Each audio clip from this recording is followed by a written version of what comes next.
Reports are that a lot of the players that have visited the Detroit Lions pre-draft are indeed on that defensive line. And it looks like the Detroit Lions actually brought in somebody last week. But for one reason or another, we are just now learning about this individual. And this is coming from Jeremy Fowler. Says, from Peter Schrager, first of all, says free agent rusher Demarcus Walker, a starting TE for the Bears in 2024, is visiting with the Giants tomorrow. Now, this was yesterday, so that would have meant today, per source. Walker was a second-round pick of the Broncos and played for Shane Bowen in Tennessee. But here's the key. Walker also met with the Lions last week, per source. Teams looking into veteran pass rusher help pre-draft. So the Detroit Lions could possibly have someone that they're looking at that they could sign before the NFL draft, which is 15 days away. Now, there's no denying that the Detroit Lions must attend to that defensive line. You have individuals like Broderick Martin, a lot of depth on that defensive line. Aleem McNeil is going to be out to start the season. We probably won't see him till well after the trade deadline, but we need some solid edge rusher help. Now, I contacted my guy, Denver Broncos Syndicate, to see what his thoughts were on Demarcus Walker, but he hasn't responded yet. Now, Demarcus Walker, coming from ESPN, he just turned 30, so he'll be turning 31, has been in the league since 2017, a second-round pick. You can see coming off his 2025 NFL season, he had 25 solo tackles, 3.5 sacks. If we scroll down and we look at his stats, spent the first 4 years of his career with the Denver Broncos, did not play a full season his entire career with the Denver Broncos, playing just 10, 3, 10,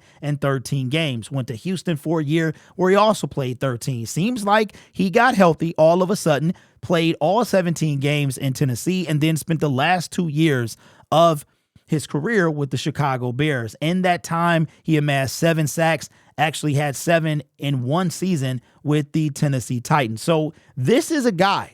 I want to know, why didn't we know about this? This is the second person that we found out about late. I think it was a defender. It was either a cornerback or a defensive lineman that we brought in, and we just ironically found out about him yesterday. And then turns out that we brought in Demarcus last week. So I don't know what's going on with these sources, but what would you feel if the Detroit Lions were to bring in a guy like Demarcus Walker? I'm not going to complain, really. I mean, I know what I want, and it looks like the draft is the only place that Brad is going to get it. I do not mind depth when it comes to this team. We absolutely 100% need it. There's no doubt about it. But I am looking for that guy to start opposite Aiden Hutchinson, and I just don't have any faith at all in Marcus Davenport. His inability to stay healthy, that's what bothers me. So I would have to assume that Aiden would be the starter. Then maybe you start or you head into training camp with Marcus Davenport. So we would have a Demarcus and a Marcus. You head into training camp with Marcus Davenport, but I got to be real with you, man. There's a possibility Marcus Davenport may not even make the team. I mean, real talk. He got signed to a very minimal deal, and it's possible he doesn't even make the team. So if we were to bring in a guy like Demarcus Walker or anyone else to start opposite Aiden, then, I don't mind depth at all. Now, it looks like his contract is behind a paywall with Spot Track, but let's see if we can get an idea of what he signed when it came to his deal with Chicago. We'll have to break this down a little bit. In 2023, March 13th, he signed a 3-year deal with $21 million. According to Spot Track, he had an average annual salary of $7 million. He had a guaranteed 10.5. His total guarantee was 16.6, and he had a signing bonus of $2 million. So if we average salary, the Detroit Lions could possibly sign him for like a year. Brad loves his 1-year deals. I want to believe that we're going to take an edge rusher somewhere in the first couple of rounds. I actually had a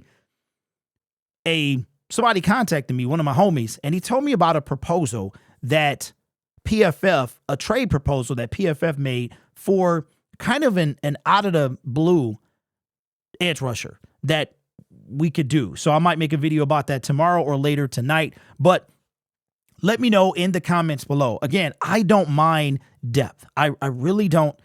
It's just like, okay, the deeper we go, it's like, okay, Brad, you got to make a move. You got to make a move in the NFL draft. And I mean, I wouldn't call the fact that Demarcus has been healthy the last 3 years, and in those 3 years has 14 sacks, I wouldn't be mad about this.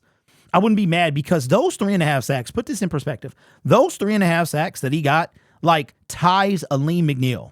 Keep that in mind.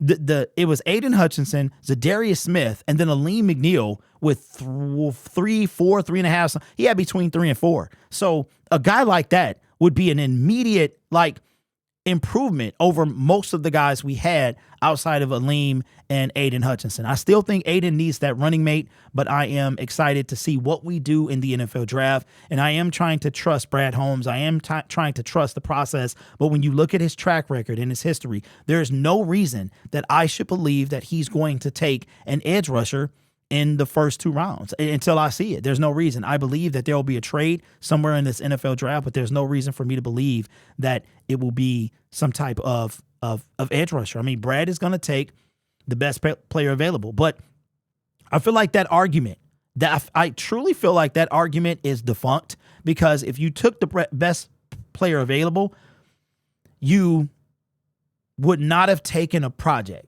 You understand what I'm saying? So you can't take a project and then scream BPA. And can you really say BPA if you trade up or back? Right? I don't know. Because in the case of Jahmyr Gibbs, don't get me wrong, Jahmyr is a stud, but you had Jalen Carter. You had a lot of people sitting between pick number 6 and pick number 12.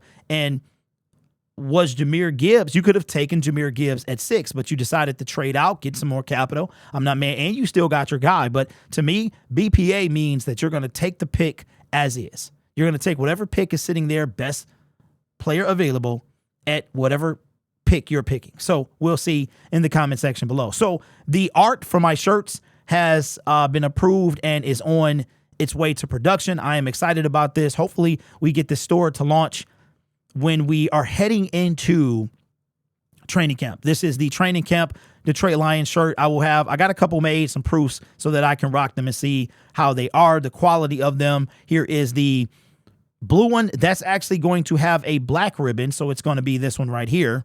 So that's what it's going to look like. We also have the all grit inspired blue Lions Syndicate and the black one as well. I also have some lady stuff that we're working on, some breast cancer awareness. Shout out to the ladies. I know predominantly this channel is men, but ladies, we're thinking about you too. I'm also in the works of getting something special for the month of October. I don't know why the month of I really like the breast cancer awareness, and I think what they did is I think they made Crucial Catch just to put all cancer, but it was kind of a breast cancer or awareness month, and I really like that. I really like the pink integrated in a lot of the material. So we actually am working on a few products for specifically the month of October. I'm kind of excited about that. But anyway, I should have it before the NFL draft. I mean, ideally, I would love to launch by the draft, but I don't think that's realistic. I want to take my time, make sure we're serving quality products, and just look forward to launch hopefully by July 1st, if not before. I already got to get the store front ready,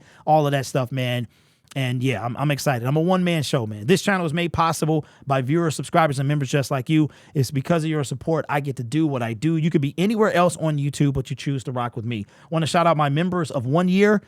You'll see them on the end credit. Stanley Miner, Spencer Smothers, and Adam Carver. I appreciate you. All 3 of those guys have been with me from the very beginning, have had, when I launched memberships, they have had a membership since. And I appreciate you guys. If you are approaching your 1 year, you're going to get your Motor City Muscle helmet at 1 year. If you have not received your 6-month milestone gift and you are a director member, please, please, please email me using the email in the description, and I will get that to you as soon as possible. They're just sitting on my shelf waiting on you. You guys are awesome. Take care of yourself and each other. And as always, go Lions.